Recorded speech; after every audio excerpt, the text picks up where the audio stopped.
5. The treasure map. With the help of the old newspaper clippings and entries from the ship's logbook, Pete and the professor were able to piece together the events that had led up to the disaster. They marked the location of each one on a large map of the ocean. Where the line of the ship's progress ended, Pete drew a large X. This was the last known position of the liner, and so that must be where the mysterious treasure would be, at the bottom of the sea. "Interesting," murmured the professor. "What we have now really is a treasure map, and an X marks the spot." The two mice studied the results of their investigation. "That means the treasure will be lost forever," said Pete with a sigh. "Whatever my ancestor had with him will stay at the bottom of the sea for the rest of time. No mouse could ever get to it, never." He hung his head sadly.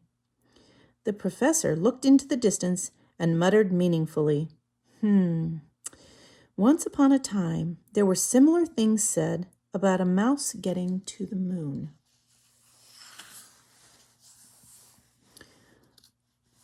According to the professor, nothing was impossible for a mouse. Pete listened eagerly to his stories. The professor told him how once a mouse had learned to fly and had crossed the Atlantic in a wobbly plane. Many years later, the very first earthling to reach the moon had been a mouse. "You see, one should never underestimate us mice," he said, finishing his lecture. "A mouse can also get to the bottom of the sea." "Incredible!" squeaked Pete, who was impressed, but still not convinced. "Do you really think we could do it?" "What do you mean, we?" asked the professor with a sniff and a snort. "I'm far too old for such adventures. When you've grown up enough, you can go and look for the treasure yourself." "But I thought we'd start preparing for our diving expedition right away," said Pete, not giving up. But the professor was not persuaded and finally started to leave. "Delighted to meet you, Pete, and I wish you all the best." "But, Professor," Pete shouted again. There was no reply. 6. Mice underwater. The little mouse was on his own again, but Pete was determined not to give up. Hadn't the professor told him about mice who had single-handedly learned to fly and even land on the moon?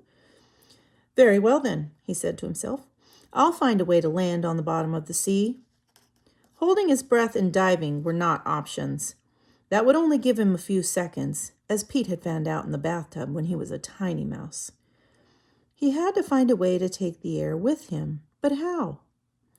Pete began to scribble on a piece of paper, but his doodle still didn't bring him any ideas that might work. He looked around. On the table opposite him stood a glass of water. Air outside, water inside. "Maybe I can just reverse the principle," he murmured. "Air in and water out." Pete tried different experiments to get small glasses to dive, but it wasn't easy to make the air go under the water. Even the smallest diving bells pushed their way up to the surface. He had to keep pushing them down again and attaching a heavy weight to them. Maybe that was the answer. He would attach the glass to a weight and dive with it himself. To be on the safe side, he decided first to try it in the bathtub. If it worked, he would repeat the experiment in the harbor or in the sea.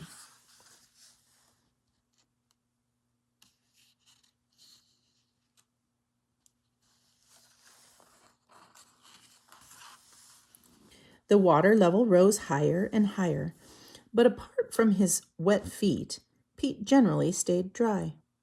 "It works!" he squeaked. His voice sounded quiet and muffled. The bell was now almost completely submerged. He was very excited. He had proved that he could design a real diving bell. In order to resurface, he pulled the thread that tied the weight to the bell. Snap!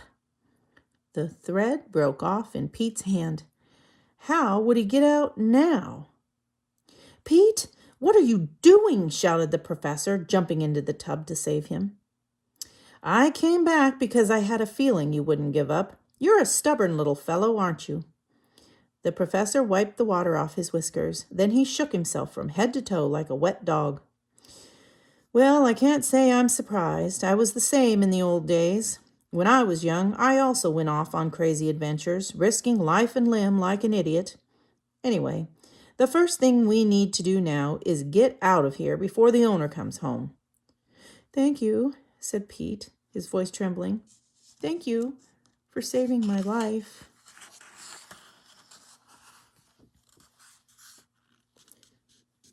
Soon afterward, the two mice were standing in the somewhat untidy home of the professor. It looked almost like a small museum. The shelves were bursting with objects, books, and scraps of paper, and there were photos and newspapers hanging on the walls. Who are they? Asked Pete, looking at all the pictures. Some of the most important inventors in the history of the world. And my heroes. Pete nodded his head in admiration while the professor rummaged around in various boxes. So you really want to get that treasure from the bottom of the sea? Asked the professor. Very well. He paused thoughtfully. Then I'll help you. Pete gazed at him wide-eyed. Had he heard right? I may not be as young as I was, said the professor with a grin, but I'm not ready for the scrap heap yet. In his hands was an old photo. Pete gasped. That was you? Who landed on the moon? The professor nodded humbly and said, in spite of what some believe, the moon is, unfortunately, not made of cheese.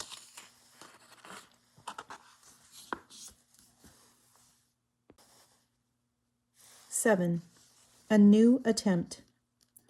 Your idea with the diving bell wasn't completely wrong, explained the professor. He was drawing something on a piece of paper. We need a hatch and a few weights at the bottom and balloons to resurface, and we'll take some air with us too, compressed air. He mumbled to himself until the drawing was finished. The two mice spent the next few days looking for the right components. Instead of a glass dome, the professor suggested they use a wooden spice container. He said it was easier to work with wood. The professor turned a valve to let the air out of the balloons, which were attached to the outside like water wings. The diving bell disappeared beneath the waves. Several weights now dragged the two mice, their invention, and the compressed air down into the depths. It works! We're diving! Cried Pete. I can even see the bottom of the ocean. The weights settled on the seabed. A few crabs scuttled out of their hiding places to have a look at the two mice. The professor didn't like the crabs being so close, so he quickly turned the valve in the other direction. The first balloon filled with air and started to carry the diving bell upward. But one of the crabs swung its sharp claw at the balloon. The balloon popped in a cloud of bubbles, and the second balloon burst too. Pete and the professor were trapped. Now what? Without the balloons, they couldn't get back to the surface. There was only one hope. They would have to open the hatch and swim as fast as they could.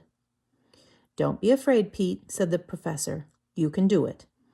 And so saying, he turned the handle of the little glass door. Get ready. Take a deep breath. Go.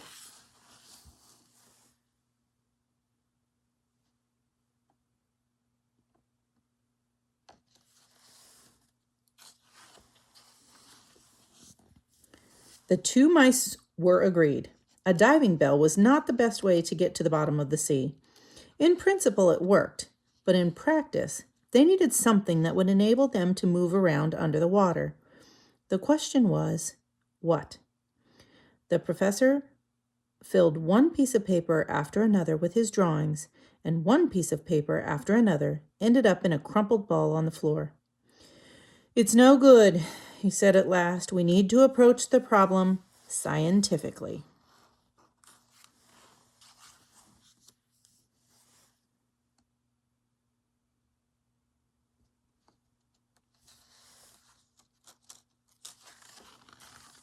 Eight, nature studies.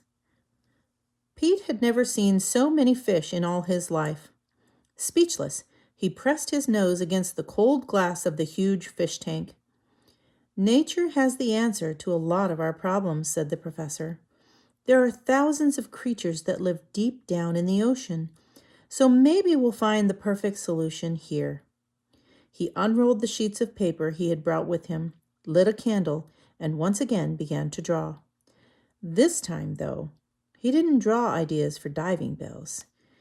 He was studying the body structures of the fish that were gliding so elegantly with their fins and tails through the water in front of him. The clever mice had a plan. They would build a submarine with a tail and fins just like a metallic fish. On the way back, Pete looked around in wonderment. He saw more fish tanks, skeletons of small fish, and shelves full of snail and mussel shells. He wasn't even listening to the professor, who was striding on ahead, talking to nobody about his ideas for the submarine. His voice got quieter and soon became nothing but an echoing whisper through the large rooms of the aquarium. Then suddenly, there was complete silence. Pete was alone. Around him was nothing but dark cupboards and glass tanks.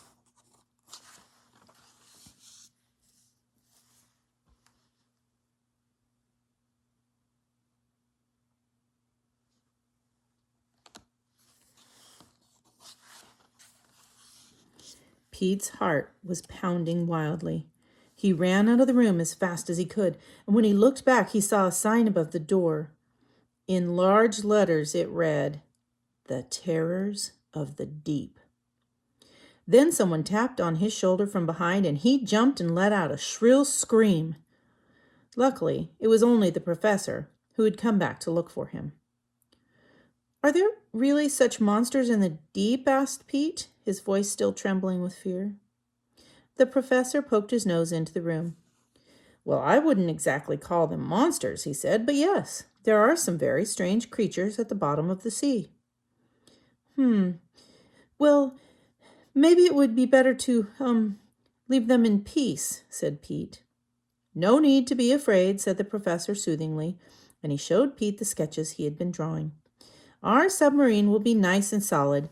Nobody will be able to eat us up, and we do not have to be afraid of the biggest of the sea creatures anyway." "The biggest ones?" "Yes. In spite of their size, the only things they eat are little shrimp. Look over here." He pointed toward the blue whale skeleton hanging from the ceiling. "Our submarine will be too large for them to eat."